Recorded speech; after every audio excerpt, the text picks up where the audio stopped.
Na Band FM, quem ama não esquece.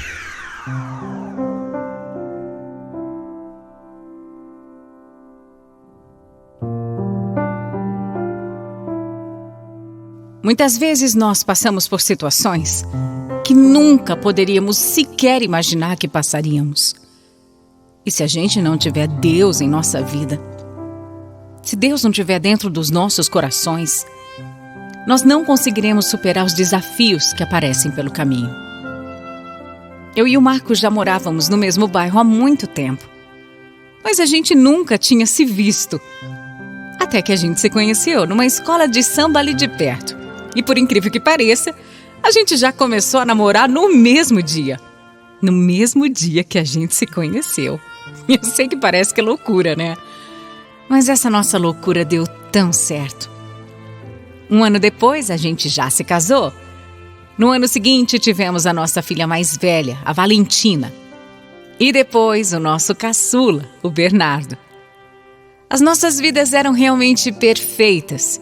E eu me senti uma mulher 100% realizada com a família que eu tinha. Até que, de uma hora para outra, o nosso mundo virou de cabeça para baixo. Um dia, o Marcos começou a sentir uma dor estranha na região do abdômen. Começou uma coisa fraca, sem importância, mas bem rápido. Se tornou forte a ponto de ficar insuportável e a gente precisou ir para o hospital. Lá a gente descobriu que não era nada grave, era só uma pedra na vesícula. Mas que apesar de ser simples, ele teria que fazer uma cirurgia. Os médicos garantiram que era um procedimento bem tranquilo, uma cirurgia de baixo risco. Mas por alguma razão, eu não conseguia ficar sossegada. Eu estava apreensiva, eu estava nervosa. Era como se eu sentisse que alguma coisa bem ruim ia acontecer. Quando o Marcos voltou da cirurgia, parecia que tudo tinha realmente dado certo. O médico disse que ele ia ficar tomando alguns remédios fortes para dor nos próximos dias, mas que ele já teria alta e que ia se recuperar em casa. Nós voltamos para nossa rotina. Só que depois de 7 dias, ele voltou a sentir a dor. Dores muito fortes. A gente não entendeu o motivo. Parecia que tudo tinha dado certo, mas ele estava sofrendo tanto que a gente voltou para o hospital. E quando nós chegamos lá, meu marido fez alguns exames e eu não pude acreditar quando chegaram os resultados. O que acontece é que quando alguém tira a pedra da vesícula, os médicos precisam colocar uns grampos, como se fosse para segurar os cortes até que o corpo se recupere. Mas no caso do Marcos, esses grampos simplesmente se soltaram e perfuraram o fígado dele, fazendo com que um líquido muito perigoso começasse a circular pelo corpo dele. Era grave. Era muito grave. E eu fiquei inconformada com isso. Uma coisa tão simples, que era para ser tão fácil, se tornou um pesadelo e estava colocando a vida do meu marido em risco. Não, pelo amor de Deus, Juliana. Pelo amor de Deus. Calma, amor. Eu não quero entrar na faca de novo. Não quero. E se algo der errado outra vez? Você tem certeza que não tem outro jeito? Sim, meu amor, sim. Infelizmente o médico disse que se a gente não fizer nada, você não vai sobreviver. Esse negócio, esse líquido aí que você tá, é muito sério. Mas eu tô com medo. Eu tô com muito medo. Ele falou que é uma cirurgia difícil. A gente não tem outra opção. Olha, vai dar tudo certo. Fica calmo. Eu tô tentando ficar calmo. Tô tentando. Mas tá difícil. Difícil. E olha, depois dessa, eu não vou querer pisar num hospital por muito tempo, viu? Não vou querer. Mal sabíamos nós que a rotina hospitalar estava só começando. Depois da cirurgia de emergência, o médico ainda precisou tirar uma parte do fígado do Marcos e foi tudo demorado demais. Mas graças a Deus, depois de muita agonia, tudo deu certo. Quando meu marido teve alta, eu ouvi da boca do doutor que o Marcos tinha renascido, porque o estado que ele tinha chegado ali tinha sido muito crítico. Ele me disse que era um milagre que tudo tenha corrido bem e que alguém muito especial lá em cima Estava olhando por nós, porque se tivesse demorado só um pouquinho a mais, o meu marido não teria aguentado. Aquilo tudo me gerou um estresse enorme. Foi muito desgastante, foi muito angustiante viver tudo isso. Quando nós voltamos para casa, eu me sentia muito sobrecarregada, porque o Marcos ainda estava se recuperando e eu ainda tinha os nossos 2 filhos pequenos para cuidar. Foi um período muito difícil, foi um mês muito conturbado. Eu praticamente não tinha descanso, sentia minha cabeça a mil o tempo inteiro. Era como se eu não conseguisse desligar em nenhum momento. Eu me sentia responsável por cuidar de todo mundo, eu tinha medo de falhar. Falhar com o meu marido, que precisava de mim para tudo. E falhar com os meus filhos, que eram tão pequenininhos. E foi aí que todo esse estresse trouxe consequências inimagináveis. Exatamente um mês depois que meu marido tinha passado pela 2ª cirurgia, uma coisa muito estranha começou a acontecer comigo. Era como se um formigamento dentro da cabeça ficasse me incomodando. Eu juro, eu não consigo explicar. É uma sensação esquisita. Óbvio que uma coisa dessas a gente não ignora, né? Eu decidi procurar a ajuda de um médico para saber o que estava acontecendo. Mas o doutor só me passou um remédio que até funcionou por um tempo. Mas depois piorou de novo. E aí piorou muito. Eu lembro que eu estava no carro com o Marcos e com as crianças quando aconteceu pela primeira vez. A gente tinha conseguido, enfim, tirar uns dias de descanso. A gente estava indo relaxar numa chácara. Todo mundo precisava, né? Mas aí aconteceu. Eu comecei a ter uma convulsão do nada. O Marcos ficou completamente desesperado e me levou de novo para o hospital. Lá eles fizeram alguns exames, mas não conseguiram encontrar nenhum problema ou razão para aquilo estar acontecendo. Eu voltei para casa, mas as convulsões não paravam. E sempre que eu ia de novo para o hospital, me diziam a mesma coisa, que eu não tinha nada que justificasse o que estava acontecendo. A minha vida virou um caos. A gente não sabia o que fazer, como agir, até que um dia, o mais estranho de tudo aconteceu. Até hoje, eu não consigo acreditar nisso. Foi tão repentino, foi tão assustador, tão surreal.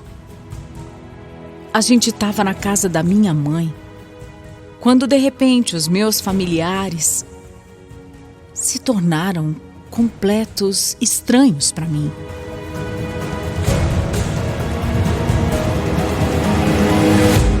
Que isso, Juliana? Como assim? Você não sabe quem são essas pessoas? Não sei. Para de brincadeira, meu amor. Eu não tô brincando,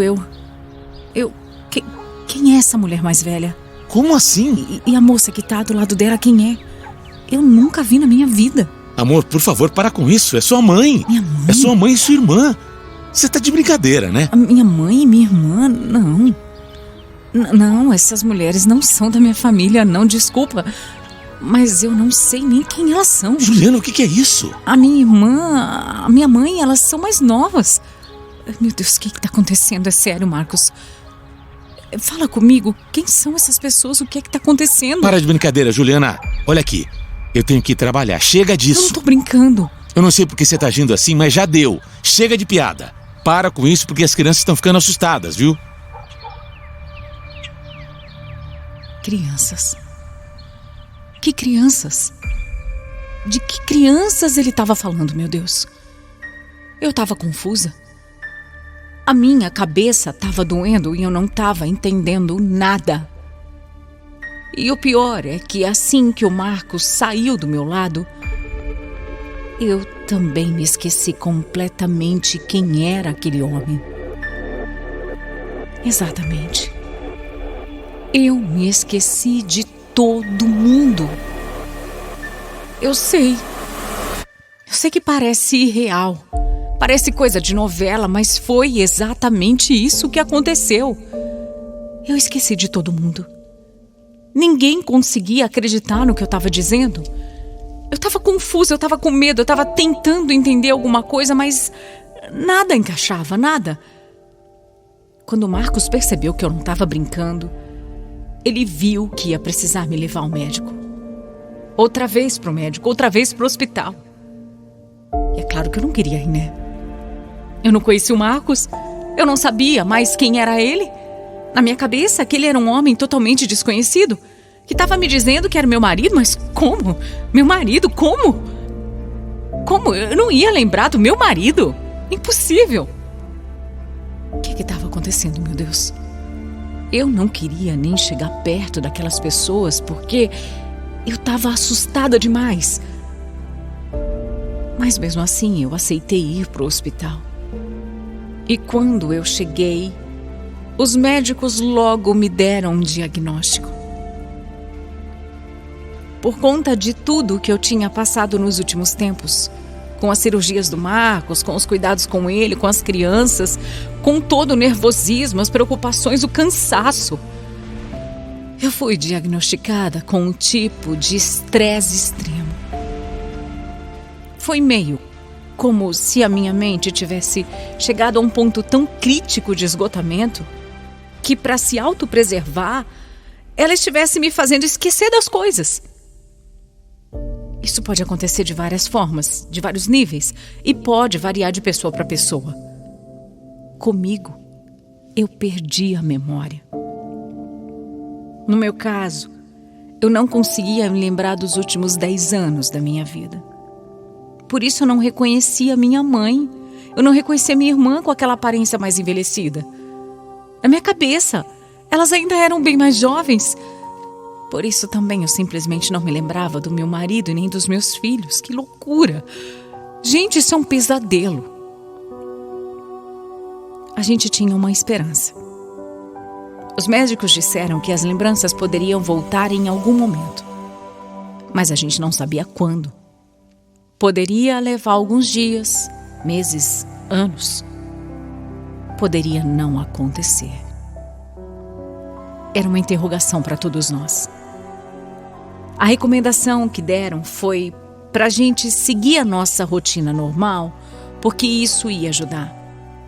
Ainda disseram para o Marcos que ele precisava ter muita paciência, porque eu não seria o mesmo até que eu me lembrasse de tudo. Tudo que a gente poderia fazer era esperar. Esperar e ter fé. Agora me fala. Como vive uma pessoa que não se lembra de nada? Como manter uma rotina normal assim? Me diz, me fala. Não foi nada fácil. Aliás, foi bem difícil para todos nós. Quando o Marcos tentava ser carinhoso comigo, me afastava completamente. Quando as crianças queriam a mãe, tadinhas, eu não me sentia conectada com eles de nenhuma forma. Quando a minha mãe tentava conversar comigo, eu não entendia nada. Aquela não era minha mãe. Mesmo que me mostrassem fotos, vídeos, para mim eles eram estranhos, completos estranhos. Eu não consigo lembrar de tudo dessa fase com clareza, mas o Marcos diz que eu me sentia muito desconfortável, sabe? Eu parecia agoniada, perdida. Mas que ele sabia que a Juliana que ele tinha conhecido e que amava a família estava ali, só esperando o momento certo de renascer. Quem dera tudo tivesse sido mais rápido. Mas foram meses. Meses dessa angústia, desse medo, dessa incerteza de quando e se a minha memória voltaria. Mas um dia, quando eu estava justamente no hospital fazendo meu acompanhamento, de repente me veio uma luz. E eu lembrei. Eu lembrei de tudo. De tudo. Eu estava dentro de uma máquina de ressonância quando eu senti tudo voltando, tudo. A minha mente foi, sei lá, inundada de lembranças. Eu lembrei principalmente de como eu tinha me conectado com meu marido em questão de horas, quando a gente se conheceu. Eu decidi ficar junto para sempre com ele, com os meus filhos. Meus filhos. Eu fiquei tão emocionada. Os meus filhos. Ai, meu Deus, eu só queria sair dali, sair daquele exame e abraçar todo mundo, sabe? Beijar todo mundo. O que eu senti naquele momento foi único. Único. Uma mistura, sabe, de felicidade com alívio, com emoção. E muita gratidão também. Muita gratidão. Gratidão por ter me lembrado e por ter aquelas pessoas tão maravilhosas do meu lado, meu Deus. O que aconteceu, Juliana? O médico disse que você estava mexendo muito na máquina. Tá tudo bem? Marcos, eu lembrei. Marcos, eu lembrei de tudo. Você jura? Juro. Você tá falando sério? Tô falando sério, Você eu lembrei, lembrou mesmo? lembrei, Você sim. lembrou de mim? Sim, muito sério. Eu voltei, meu amor, eu renasci, meu Deus, eu tô aqui de volta. Graças a Deus, Juliana. Graças a Deus. Me dá um abraço, meu amor, que saudade de você. Eu tava tão feliz e tão agradecida. Agradecida também ao meu marido maravilhoso e à minha família por terem tido paciência comigo, por terem me apoiado e não desistido. Eu sinto que aquela foi uma segunda oportunidade, sabe? Uma nova chance que eu estava recebendo de Deus para viver a minha vida ao lado de quem eu amava. Eu acho que esse é um pouco do espírito dessa data. Um sentimento genuíno, verdadeiro, de gratidão no coração por cada dia a gente ter uma nova chance. Por cada dia que a gente acorda, ter uma oportunidade de viver. Que cada obstáculo, que cada problema, que cada dificuldade nos faça mais forte. Que cada queda nos traga coragem para continuar seguindo. Que cada fim seja também um recomeço, um renascimento. Muitas vezes a gente se encontra em uma situação em que acha que não vai aguentar, né? Mas se a gente tiver fé, tudo vai ser possível. Então que nessa sexta-feira santa, você também renove a sua fé. Que você possa renascer desse momento que para você possa estar difícil, possa estar pesado, possa estar bem angustiante, como eu já estive. Eu quero que você possa acreditar. Eu quero que você também confie que amanhã será um dia muito melhor.